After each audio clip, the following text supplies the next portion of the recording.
ಇವತ್ತು ನಾನು ಊರಿಂದು ಒಂದು ವ್ಲಾಗ್ನ ಶೇರ್ ಮಾಡ್ತಾ ಇದ್ದೀನಿ, ಹೇಗಿತ್ತು ಇರುತ್ತೆ ನನ್ನ ಊರಿನ ದಿನಚರಿ ಅಂತೇಳಿ. ಸೊ ಬೆಳಿಗ್ಗೆ ಎದ್ದು ಬ್ರೇಕ್ಫಾಸ್ಟ್ ಎಲ್ಲ ಆಯಿತು, ಸ್ವಲ್ಪ ದೇವಸ್ಥಾನಕ್ಕೆಲ್ಲ ಹೋಗೋಣ ಅಂತೇಳಿ ಹೊರಟಿದ್ವಿ. ಯಾಕಂದರೆ ಒಂದ್ಸಲ ಅಲ್ಲ, ನಮ್ಗೆ ಜಾಸ್ತಿನೇ ಆಗುತ್ತೆ ಊರಿಗೆ ಹೋಗೋದು. ಸೊ ಆ ಟೈಮಲ್ಲಿ ನಮ್ಮ ಕುಲದೇವ್ರು ಇರ್ಬೋದು, ನಮ್ಮ ಮನೆ ದೇವರು, ಊರಿನ ದೇವರು ಎಲ್ಲರದ್ದು ಒಂದು ದರ್ಶನ ಅಂದರೆ ಒಂದು ತಿರುಗಾಟ ಕೂಡ ಆಗುತ್ತೆ. ಹಾಗೆ ಒಂದು ದೇವಸ್ಥಾನ ಕೂಡ ಎಲ್ಲ ಕಡೆ ಅಂದರೆ ಗೊತ್ತಿಲ್ಲ ಎಲ್ಲಿಗೆ ಹೋಗೋಣ ಅಂತೇಳಿ ಪ್ಲ್ಯಾನ್ ನಾವೇನು ಹೇಳ್ತೀವಿ, ದೇವ್ರು ಕರ್ಸ್ಕೊಂಡಾಗೆ ನಡೆಯುತ್ತೆ ಅಂತೀವಲ್ವ, ಆ ಥರ. ಯಾಕಂದರೆ ಪ್ಲ್ಯಾನ್ ಮಾಡಿದ ಥರ ನಡೆಯೋದಿಲ್ಲ. ನಾವು ಪ್ಲ್ಯಾನ್ ಮಾಡಿದ್ದು ಬೇರೆ ಕಡೆ, ಬಟ್ ಹೋಗಿದ್ದು ಬೇರೆ ಕಡೆ. ನಾನು ಊರಿಗೆ ಹೋಗಬೇಕಿದ್ರೆ ಮೊದಲು ಕೂಡ ನಾನು ಬೇರೆ ಏನೋ ಪ್ಲ್ಯಾನ್ ಮಾಡಿದ್ದೆ, ಬಟ್ ಅದಾಗಲಿಲ್ಲ. ನೋಡೋಣ, ನೆಕ್ಸ್ಟ್ ಟೈಮ್ ಹೋದಾಗಾದರೂ ಅಲ್ಲಿಗೆ ಹೋಗಬೇಕು. ಎಲ್ಲಿಗೆ ಹೋಗೋ ಪ್ಲ್ಯಾನ್ ಆಗುತ್ತೆ ಅಂತ ನೋಡ್ಕೊಳ್ಳೋಣ. ಫಸ್ಟು ಮನೆ ದೇವ್ರದ್ದಂತೂ ಪ್ಲ್ಯಾನ್ ಇತ್ತು, ಅದ್ರ ನೆಕ್ಸ್ಟ್ ನೋಡಬೇಕು ಎಲ್ಲಿಗೆ, ಡೈರೆಕ್ಟ್ ರಿಟರ್ನ್ ಮನೆಗೆ ಏನು ಅಂತೇಳಿ. ಅಲ್ಲಿ ನಮ್ಮ ಮನೆ ಹತ್ರನೇ ದೇವಸ್ಥಾನ ಇದೆ, ಅಲ್ಲಿ ಯಾವಾಗಲೂ ಬಾಳೆಗೊನೆ ಪೂಜೆ ಬರ್ತಾ ಇರುತ್ತೆ. ಬಾಳೆಗೊನೆ ಬರುತ್ತಲ್ವ, ಅದ್ರದ್ದು ಅಂದರೆ ಏನೇ ಹರಕೆ ಇದ್ರೂ ಅದು ಆಗುತ್ತೆ. ನಾವು ಬಾಳೆಗೊನೆ ಪೂಜೆ ಕೊಡ್ತೀವಿ ಅಂತ ಹೇಳಿ ಏನೇ ಹರಕೆ ಹೊತ್ತರು. ಸೊ ಡೈಲಿ ನನಗೆ ನೆನಪಿದೆ, ನಾವು ಚಿಕ್ಕವರೆಲ್ಲ ಆಗಿದ್ದಾಗ ಆವಾಗೆಲ್ಲ ಹಣ್ಣೆಲ್ಲ ಎಲ್ಲೂ ಅಂದರೆ ನಮ್ಗೆ ಅಷ್ಟೊಂದು ಸಿಗ್ತಾ ಇರಲಿಲ್ಲ. ಸೊ ನಾವೇನು ಮಾಡ್ತಾಯಿದ್ವಿ, ಇಲ್ಲಿ ಬೆಳಗ್ಗೆ ಬಂದು ಕೂತ್ಕೊಂಡ್ರೆ, ರಜೆ ದಿನ ಅಂತೂ ಬೆಳಗ್ಗೆಯಿಂದ ಸಂಜೆ ತನಕ ಬಂದು ಕೂತ್ಕೊಳ್ತಾ ಇದ್ವಿ.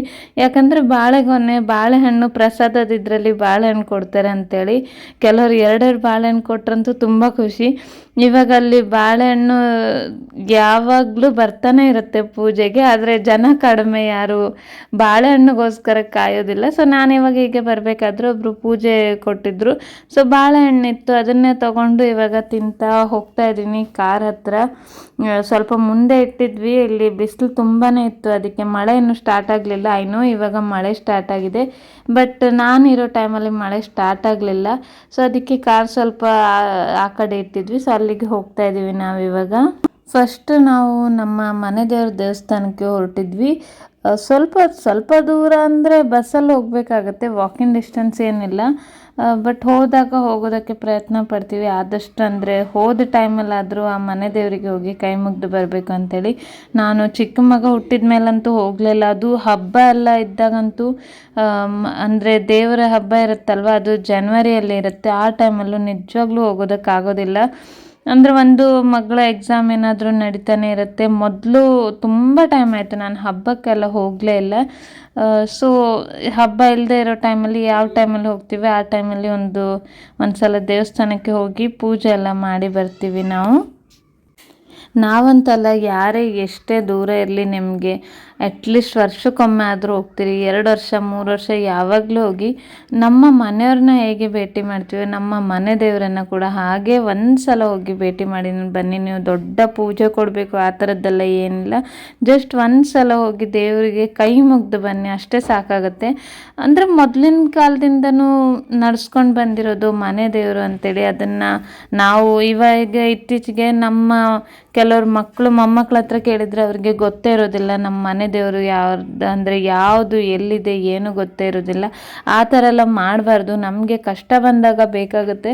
ಸೊ ಅಲ್ಲಿ ಕೂಡ ಭಟ್ರು ಕೂಡ ಅದನ್ನು ನನಗೆ ಎಕ್ಸ್ಪ್ಲೇನ್ ಮಾಡಿದರು.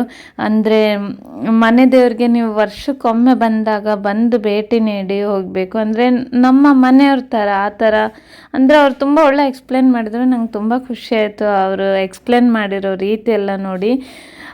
ಇವಾಗ ಮನೆ ದೇವ್ರಿಗೆ ನಾವು ಕೈ ಮುಗ್ದು ಎಲ್ಲ ಹೊರಟಿದ್ವಿ. ಅಲ್ಲಿಂದ ನೆಕ್ಸ್ಟು ನಮಗೆ ಆ್ಯಕ್ಚುಲಿ ಡಿಸೈಡೇ ಆಗ್ತಾ ಇರಲಿಲ್ಲ ಎಲ್ಲಿಗೆ ಹೋಗಬೇಕು ಅಂತೇಳಿ. ನಾವು ರಿಟರ್ನ್ ಮನೆಗೆ ಹೋಗೋಣ ಅಂತೇಳಿ ಪ್ಲ್ಯಾನ್ ಮಾಡಿದ್ವಿ. ಅದಾದಮೇಲೆ ಮತ್ತೆ ಅಲ್ಲಿಂದ ಪ್ಲ್ಯಾನ್ ಚೇಂಜ್ ಆಯಿತು. ಈ ಕಡೆ ಮತ್ತೆ ಅಲ್ಲಿ ಅಂದರೆ ನನ್ನ ತಂದೆ ಹೇಳಿದರು, ಐ ಥಿಂಕ್ ಇಡಗುಂಜಿ ದೇವಸ್ಥಾನ ಅಂತ. ನಾನು ಇದುವರೆಗೂ ಕೇಳಲಿಲ್ಲ, ಅಂದರೆ ಕೇಳಿದ್ದೆ ಅಷ್ಟೇ ಇಡಗುಂಜಿ ದೇವಸ್ಥಾನ, ಆದರೆ ಯಾವತ್ತೂ ಹೋಗಿರಲಿಲ್ಲ. ಸೊ ನನಗೂ ಗೊತ್ತಿರಲಿಲ್ಲ ಎಲ್ಲಿದೆ ಅಂತೇಳಿ. ಮತ್ತೆ ನಾವು ಪ್ಲ್ಯಾನ್ ಮಾಡಿದ್ವಿ, ಆಯಿತು ಇಡಗುಂಜಿ ದೇವಸ್ಥಾನಕ್ಕೆ ಹೋಗೋಣ ಅಂತೇಳಿ. ಸೊ ಅಲ್ಲಿಗೆ ಇವಾಗ ಹೊರಟಿದ್ವಿ. ಊರಿಗೆ ಹೋದ ನಂತರ ನೋಡಿ ನಾನು ತುಂಬ ವೆಯ್ಟ್ ಜಾಸ್ತಿ ಆಗಿದ್ದೀನಿ. ರೀಸನ್ ಏನಂತ ಹೇಳಿದರೆ, ಯಾವುದು ಫಂಕ್ಷನ್ ಊಟ ನಾನು ಬಿಡಲಿಲ್ಲ. ಕೆಲಸ ಅಂತೂ ತುಂಬ ಮಾಡಿದ್ದೆ. ನಾನು ಶಾರ್ಟಲ್ಲಿ ಹಾಕಿದ್ದೆ, ಕಲ್ಲು ಎತ್ಕೊಂಡು ಬರೋದು ಅದು ಇದೆಲ್ಲ, ಅದನ್ನು ನಾನು ಡೈಲಿ ಮಾಡಿದ್ದೆ. ಕೆಲಸ ಜಾಸ್ತಿ ಆಯಿತು, ಹೆವಿ ಆಗಿತ್ತು. ಬಟ್ ನನಗೇನಂದರೆ ಫಂಕ್ಷನ್ ಊಟ ಎಲ್ಲ ತುಂಬಾ ಇಷ್ಟ ನನಗೆ. ಅಂದರೆ ಮದುವೆ ಆಗಿರ್ಬೋದು, ವೆಜ್ ನಾನ್ ವೆಜ್ ಆ ಥರದ್ದೆಲ್ಲ, ಅಂದರೆ ಯಾವುದೇ ಇರ್ಬೋದು, ವೆಜ್ ಆದರೂ ಪರವಾಗಿಲ್ಲ, ನನಗೆ ಫಂಕ್ಷನ್ ಊಟ ಅಂದರೆ ತುಂಬ ಇಷ್ಟ ಆಗುತ್ತೆ. ಅದು ಸ್ಪೆಷಲಿ ಬಾಳೆ ಎಲೆಯಲ್ಲಿ ಕೂತ್ಕೊಂಡು ಬರ್ತಾ ಇರುತ್ತೆ ನೋಡಿ, ಅದು ಸಖತ್ ಇಷ್ಟ ಆಗುತ್ತೆ ಊಟ ಮಾಡೋದಕ್ಕೆ. ಸೊ ಫಂಕ್ಷನ್ ನಾನು ಒಂದು ಬಿಡಲಿಲ್ಲ, ಪ್ರತಿದಿನ ಫಂಕ್ಷನ್ಗೆ ಹೋಗ್ತಾ ಇದ್ದೆ. ಅದಕ್ಕೆ ಸ್ವಲ್ಪ ಊರಿಗೆ ಹೋದಾಗೆಲ್ಲ ನಾನು ಸ್ವಲ್ಪ ದಪ್ಪ ಆಗ್ತೀನಿ. ಅದು ಈ ಟೈಮಲ್ಲಿ ಹೋದ್ರಂತೂ ಇನ್ನೂ ದಪ್ಪ ಆಗ್ತೀನಿ. ಯಾಕಂದರೆ ಡೈಲಿ ಐಸ್ ಕ್ರೀಮ್, ಹೋಳಿಗೆ, ಇವಾಗಂತೂ ಸಣ್ಣ ಸಣ್ಣ ಫಂಕ್ಷನ್ಗೆ ಹೋದರೂ ಕೂಡ ಆ ಹೋಳಿಗೆ ಮತ್ತು ಐಸ್ ಕ್ರೀಮ್ ಇದ್ದೇ ಇರುತ್ತೆ. ಮೊದಲು ಆ ಥರ ಇರಲಿಲ್ಲ. ಮೊದಲು ಹೋಳಿಗೆ ಇತ್ತಂದರೆ ಸ್ವಲ್ಪ ಹೈ ಲೆವೆಲ್ ಮದುವೆ ಆ ಥರ ಎಲ್ಲ ಇತ್ತು. ಇವಾಗ ಆಗಲ್ಲ. ಇವಾಗ ನಿಜವಾಗ್ಲೂ ನಾನು ಅದೇನು ರುಮಾಲಿ ರೊಟ್ಟಿ, ಪುಲಾವ್ ಅದೆಲ್ಲ ಇದ್ದರೂ ಕೂಡ ಓ ಇಷ್ಟೇನಾ ಅಂತ ಕೂಡ ನಾನು ಕೇಳಿದ್ದೆ. ನನಗೆ ಶಾಕ್ ಆಯಿತು, ಇನ್ನೂ ಮತ್ತೇನು ಮಾಡ್ತಾರೆ ಮದುವೆಯಲ್ಲಿ, ಯಾಕಂದರೆ ಇಷ್ಟೇ ತುಂಬ ಗ್ರ್ಯಾಂಡ್ ಅಂತ ನನ್ನ ಫೀಲಿಂಗು. ತುಂಬಾ ಎಲ್ಲ ಪ್ರತಿಯೊಂದು ಮದುವೆಯಲ್ಲೂ ಒಂದಕ್ಕಿಂತ ಒಂದು ಗ್ರ್ಯಾಂಡ್ ಇತ್ತು. ಸೊ ನನಗೆ ಒಂದು ಊಟ ಮಾಡಿದ ನಂತರ ನಾಳೆನೂ ಇದೆ ಅಲ್ವಾ, ನಾನು ಅಂದರೆ ಹೋಗಬೇಕು ಅಂತೇಳಿ ಹೋಗ್ತಾ ಇದ್ದೆ. ಸೊ ಅದಕ್ಕೋಸ್ಕರನೇ ಸ್ವಲ್ಪ ಊರಿಗೆ ಹೋದಾಗ ದಪ್ಪ ಆಗಿಬಿಡ್ತೀನಿ. ಇವಾಗ ಫೈನಲಿ ನಾವು ಇಡಗುಂಜಿ ದೇವಸ್ಥಾನಕ್ಕೆ ರೀಚ್ ಆದ್ವಿ. ಕಾರಲ್ಲಿ ಹೋಗಿ ಒಂದು ರೌಂಡ್ ನಿದ್ರೆ ಆಗೋಯ್ತು. ಸ್ವಲ್ಪ ದೂರನೇ ಇತ್ತು, ನಾವು ಹೋಗ್ತಾ ಹೋಗ್ತಾ ಮಧ್ಯಾಹ್ನ ಆಗೋಗಿತ್ತು. ನಿದ್ರೆ ಮಾಡಿ ಇವಾಗ ಹೋಗ್ತಾ ಇದ್ವಿ. ಏನು ಜಾಸ್ತಿ ರಶ್ ಇರಲಿಲ್ಲ. ನಿಜವಾಗ್ಲೂ ಹೇಳ್ತೀನಿ, ನನಗೆ ಒಂದು ಅನಿಸುತ್ತೆ ಏನಂದರೆ, ದೇವರು ಕರೆಸ್ಕೊಂಡು ನೋಡಬೇಕು ಅಂತ ಕರೆಸ್ಕೊಂಡಾಗಲೇ ನಾವು ಹೋಗ್ತೀವಿ, ಅದು ನಿಜ ಅಂತ ಅನಿಸುತ್ತೆ.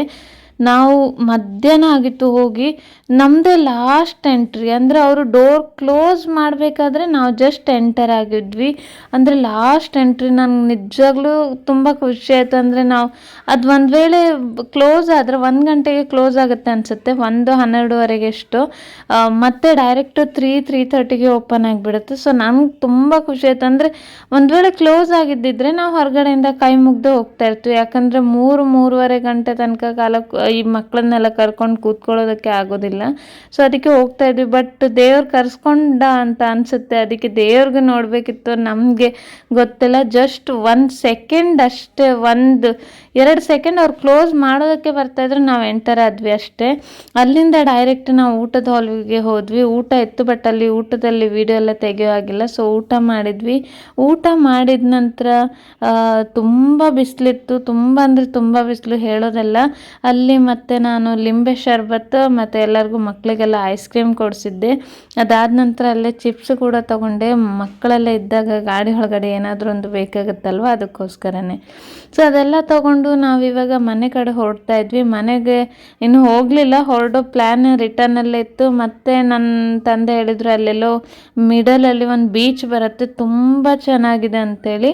ನಮ್ಮೂರ ಕಡೆ ಬೀಚ್ ಬಗ್ಗೆ ಮಾತಾಡೋದೇ ಬೇಡ, ಪ್ರತಿಯೊಂದು ಎಲ್ಲೋದ್ರೂ ನಿಮ್ಗೆ ಬೀಚ್ ಸಿಗುತ್ತೆ, ಅಷ್ಟೇ ಕ್ಲೀನ್ ಆ್ಯಂಡ್ ನೀಟಾಗಿರುತ್ತೆ ಎಲ್ಲ.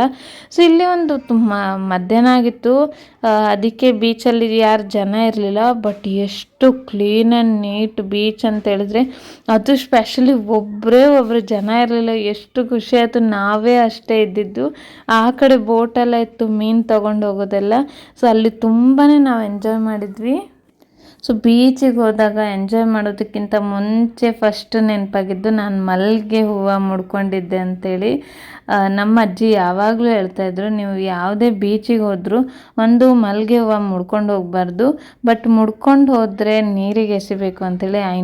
ಅಂದರೆ ನೀರಿಂದ ರಿಟರ್ನ್ ಬಂದೇ ಬರುತ್ತೆ ಅಂತೇಳಿ ಅವನು ಆ ಕಡೆ ಎಸಿತಾ ಇದ್ದ. ಯಾಕಂದರೆ ನಾವು ಅಂದರೆ ಸಮುದ್ರನ ಕೂಡ ಒಂದು ಅಂದರೆ ದೇವ್ರ ಥರನೇ ಭಾವಿಸ್ತೀವಿ. ಸೊ ನಾವು ಮಲ್ಲಿಗೆ ಹೂವು ಮುಡ್ಕೊಂಡು ಅಲ್ಲಿಂದ ರಿಟರ್ನ್ ಬರಬಾರ್ದು, ನೀರು ಎಳ್ಕೊಳ್ಳುತ್ತೆ ಅಂತ ಹೇಳ್ತಾರೆ. ಅಜ್ಜಿಯವರೆಲ್ಲ ಹೇಳ್ತಾಯಿದ್ರು. ನಿಮಗೆ ಕೂಡ ಈ ಥರದ್ದು ಏನಾದರೂ ಗೊತ್ತಿದ್ರೆ ನನಗೆ ಕಮೆಂಟ್ ಮಾಡಿ ತಿಳಿಸಿ. ನಿಜವಾಗ್ಲೂ ನನಗೆ ಗೊತ್ತಿಲ್ಲ, ಬಟ್ ಅಜ್ಜಿ ತುಂಬ ಹೇಳ್ತಾಯಿದ್ರು. ಮೊದಲು ನಾನು ಯಾವಾಗಲೂ ಮಲ್ಲಿಗೆ ಹೂವು ಅಂದರೆ ನಂಗೆ ತುಂಬ ಇಷ್ಟ. ಊರಿಗೆ ಹೋದಾಗ ಎಲ್ಲಿ ಸಿಕ್ಕಿದ್ರು ನಾನು ಮುಡ್ಕೊಳ್ತೀನಿ. ಸೊ ಆ ಮಲ್ಲಿಗೆ ಹೂವು ಮುಡ್ಕೊಂಡು ಹೋದಾಗ ಅಜ್ಜಿ ಹೇಳ್ತಾ ಇದ್ರು, ಮುಡ್ಕೊಂಡು ಹೋಗಬೇಡ, ಮುಡ್ಕೊಂಡು ಹೋದರೆ ಅಲ್ಲಿ ನೀರಿಗೆ ಎಸೆದ್ಬಿಟ್ಟು ಬಾ ಅಂತ, ನೀರು ಎಳ್ಕೊಳ್ಳುತ್ತೆ ಅಂತ ಹೇಳ್ತಾಯಿದ್ರು. ಅದಕ್ಕೆ ನಾನು ಅಲ್ಲಿಗೆ ಹೋದಾಗ ಫಸ್ಟ್ ಅದೇ ಕೆಲಸ ಮಾಡಿದ್ದು. ಬೀಚ್ ಅಂದರೆ ತುಂಬ ಇಷ್ಟ, ಸೊ ಹೋಗಿದ್ದೆ. ಅದಾದ ನಂತರ ಅಲ್ಲಿಂದ ಹೊರಟಿದ್ವಿ. ಬಿಸಿಲು ಬಗ್ಗೆ ಕೇಳೋದೇ ಬೇಡ, ಅಲ್ಲಿ ನೀರು ಕೂಡ ಇರಲಿಲ್ಲ ಕೆಲವೊಂದು ಕಡೆ ಎಲ್ಲ. ಸೊ ಅಲ್ಲಿ ಕೂಡ ಅಗೇನ್ ನಾವು ಲೆಮನ್ ಸೋಡಾ ತೊಗೊಂಡ್ವಿ ಮತ್ತು ಚಿಪ್ಸ್ ಎಲ್ಲ ತೊಗೊಂಡ್ವಿ ಲೆಮನ್ ಸೋಡದ ಜೊತೆಗೆ. ಲೆಮನ್ ಸೋಡಾ ಅಲ್ಲೇ ಕುಡಿದ್ವಿ, ಮಕ್ಕಳಿಗೆಲ್ಲ ಜ್ಯೂಸ್ ಕೊಟ್ಟೆ ನಾನು. ಅದರ ನಂತರ ಮತ್ತೆ ರಿಟರ್ನ್ ಹೊರಟಿದ್ವಿ.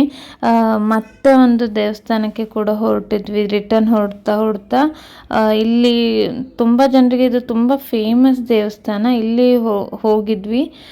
ಸೊ ಇಲ್ಲಿ ಕೂಡ ಹೋಗಿ ನಾವು ಪೂಜೆ ಮಾಡಿದ್ವಿ. ಇಲ್ಲಿ ನಾನು ಫಸ್ಟ್ ಟೈಮ್ ಹೋಗಿದ್ದು. ತುಂಬ ಕೇಳಿದೆ ಈ ದೇವಸ್ಥಾನದ ಬಗ್ಗೆ, ಬಟ್ ಯಾವತ್ತೂ ನಾನು ಹೋಗಿರಲಿಲ್ಲ. ಸೊ ಇದು ಫಸ್ಟ್ ಟೈಮ್ ನಾನು ಹೋಗಿದ್ದು. ಇಲ್ಲಿ ತುಂಬ ಸೈಲೆಂಟ್ ಆಗಿತ್ತು, ಜಾಸ್ತಿ ಜನ ಏನಿರಲಿಲ್ಲ. ನಾನು ಇವತ್ತು ಅಂದರೆ ಎಲ್ಲ ದೇವಸ್ಥಾನಕ್ಕೂ ಹೋಗಿದ್ರಲ್ಲಿ ಕೂಡ ಎಲ್ಲೂ ಕೂಡ ತುಂಬ ರಶ್ ಆಗಲಿ ವೇಟ್ ಮಾಡೋದಾಗಲಿ ಆ ಥರದ್ದೆಲ್ಲ ಏನಿರಲಿಲ್ಲ.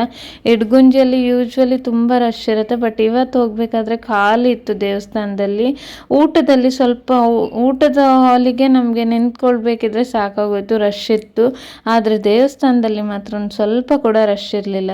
ಈ ನೆಕ್ಸ್ಟ್ ದೇವಸ್ಥಾನ ಕೂಡ ನಾವು ಮುಗಿಸಿದ್ವಿ. ಅದಾದ ನಂತರ ಆಲ್ಮೋಸ್ಟ್ ಸಂಜೆ ಆಗ್ತಾ ಬಂತು.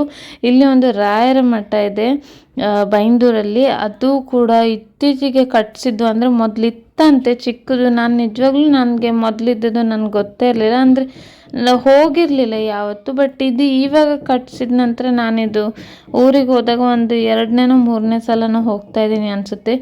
ಎಷ್ಟು ಚೆನ್ನಾಗಿದೆ. ರಾಯರ ಮಠ ಇದೆ, ಹನುಮಂತನ ದೇವಸ್ಥಾನ ಇದೆ ಅಲ್ಲಿ. ತುಂಬ ಅಂದರೆ ನೀವು ಮಂತ್ರಾಲಯಕ್ಕೆ ಹೋಗಿದ್ದ ಫೀಲಿಂಗೇ ಬರುತ್ತೆ. ನನಗೆ ಮಂತ್ರಾಲಯಕ್ಕೆ ಹೋಗಬೇಕು ಅಂತೇಳಿ ತುಂಬ ಇಷ್ಟ ಇತ್ತು, ಬಟ್ ಹೋಗೋದಕ್ಕಾಗಲಿಲ್ಲ. ಅಷ್ಟು ಟೈಮ್ ಕೂಡ ಸಿಗಲಿಲ್ಲ. ಟೈಮ್ ಸಿಕ್ಕಾಗ ನಮ್ಗೆ ಕರ್ಕೊಂಡು ಹೋಗೋದಕ್ಕೆ ಯಾರು ಇರಲಿಲ್ಲ. ಅಂದರೆ ನಮಗೆ ಹೋಗೋದಕ್ಕಾಗೋದಿಲ್ಲ, ನನಗಷ್ಟು ಗೊತ್ತು ಕೂಡ ಇಲ್ಲ. ಸೊ ಕರ್ಕೊಂಡು ಹೋಗೋದಕ್ಕೆ ಯಾರು ಇರಲಿಲ್ಲ. ಅದಕ್ಕೆ ಅದು ನೆಕ್ಸ್ಟ್ ಇನ್ನು ಪ್ಲ್ಯಾನ್ ಮಾಡಬೇಕು ಯಾವಾಗ ಅಂಥೇಳಿ. ಇಲ್ಲಿ ನಾವು ದೇವಸ್ಥಾನಕ್ಕೆ ಹೋದ್ವಿ. ಇಲ್ಲಿ ಶನಿ ನವಗ್ರಹ ದೇವಸ್ಥಾನ ಕೂಡ ಇತ್ತು, ಆ ಕಡೆ ಹನುಮಂತನ ದೇವಸ್ಥಾನ ಕೂಡ ಇತ್ತು, ಹಾಗೆ ರಾಯರ ಮಠ ಕೂಡ ಇತ್ತು. ಎಲ್ಲಿ ಹನುಮಂತನ ದೇವಸ್ಥಾನ ಇರುತ್ತೆ ನೋಡಿ, ಅಲ್ಲೇ ಪಕ್ಕದಲ್ಲಿ ಒಂದು ಶನಿ ದೇವರ ವಿಗ್ರಹ ಇದ್ದೇ ಇರುತ್ತೆ. ನನಗೆ ಕಮೆಂಟ್ ಮಾಡಿ ತಿಳಿಸಿ ಯಾಕೆ ಇರುತ್ತೆ ಅಂಥೇಳಿ. ಐ ಹೋಪ್ ನಿಮಗೆಲ್ಲ ಗೊತ್ತಿದೆ ಅಂತ ಅಂದ್ಕೊಳ್ತೀನಿ. ದೇವರ ಬಗ್ಗೆ ಹೇಳಬೇಕಂದ್ರೆ ಒಂದು ಅಲ್ಲಿ ಮರ ಇದ್ರೂ ಕೂಡ ಅದಕ್ಕೂ ಕೂಡ ಏನಾದರೂ ಒಂದು ರೀಸನ್ ಇದ್ದೇ ಇರುತ್ತೆ. ಒಂದು ಗಂಟೆ ಇಡೋದಕ್ಕೆ ಕೂಡ ರೀಸನ್ ಇರುತ್ತೆ. ದೇವಸ್ಥಾನಕ್ಕೆ ಹೋಗಿ ನೀವೆಲ್ಲನೂ ಅಬ್ಸರ್ವ್ ಮಾಡಿ, ಪ್ರತಿಯೊಂದನ್ನು ರೀಸನ್ ಇಲ್ಲದೆ ಅಲ್ಲಿ ಏನು ಕೂಡ ಇರೋದಿಲ್ಲ. ಹನುಮಂತನ ದೇವಸ್ಥಾನದಲ್ಲಿ ಶನಿ ವಿಗ್ರಹ ಇದ್ದೇ ಇರುತ್ತೆ. ಕೆಲವರಿಗೆ ಶನಿ ದೋಷ ಇದ್ದರೂ ಕೂಡ ಹನುಮಂತನ ಪೂಜೆ ಮಾಡಿ ಅಂತ ಹೇಳ್ತಾರೆ. ಶನಿ ದೋಷ ಇದ್ದವರು ಆಂಜನೇಯ ದೇವಸ್ಥಾನಕ್ಕೆ ಹೋದರೆ ತುಂಬ ಒಳ್ಳೆಯದು. ಯಾಕಂದರೆ ಶನಿ ಒಂದೇ ಅಂದರೆ ಆಂಜನೇಯನ ಭಕ್ತರು ಯಾರು ಇರ್ತಾರೆ ನೋಡಿ, ಅವರಿಗೆ ಶನಿ ದೋಷ ಯಾವತ್ತೂ ತಾಗೋದಿಲ್ಲ ಅಂತ ಹೇಳ್ತಾರೆ. ಸೊ ಅದಕ್ಕೋಸ್ಕರ ಶನಿ ದೋಷ ಇದ್ದರೆ ಆಂಜನೇಯನ ದೇವಸ್ಥಾನಕ್ಕೆ ಹೋಗಿ ಅಂತೇಳಿ ಮೊದಲಿಂದನೂ ಹೇಳಿ ಬರ್ತಾರೆ. ಸೊ ಅದಕ್ಕೆ ಎಲ್ಲಿ ಆಂಜನೇಯನ ದೇವಸ್ಥಾನ ಇರುತ್ತೆ ಅಲ್ಲೊಂದು ಚಿಕ್ಕದಾದರೂ ಪರವಾಗಿಲ್ಲ, ಬಟ್ ಶನಿ ಮೂರ್ತಿ ಇದ್ದೇ ಇರುತ್ತೆ. ನೀವು ಅಬ್ಸರ್ವ್ ಮಾಡಿ, ನೀವು ಎಲ್ಲೇ ಹೋಗಿಬೇಕಾದ್ರೆ. ಸೊ ಇವತ್ತು ಇದೆಲ್ಲ ದೇವಸ್ಥಾನ ತಿರುಗಿ ಮನೆ ಹೋಗಬೇಕಾದ್ರೆ ಸಂಜೆ ಆಗಿತ್ತು. ಈ ವ್ಲಾಗ್ನ ಕೂಡ ಇಲ್ಲಿಗೆ ಎಂಡ್ ಮಾಡಿ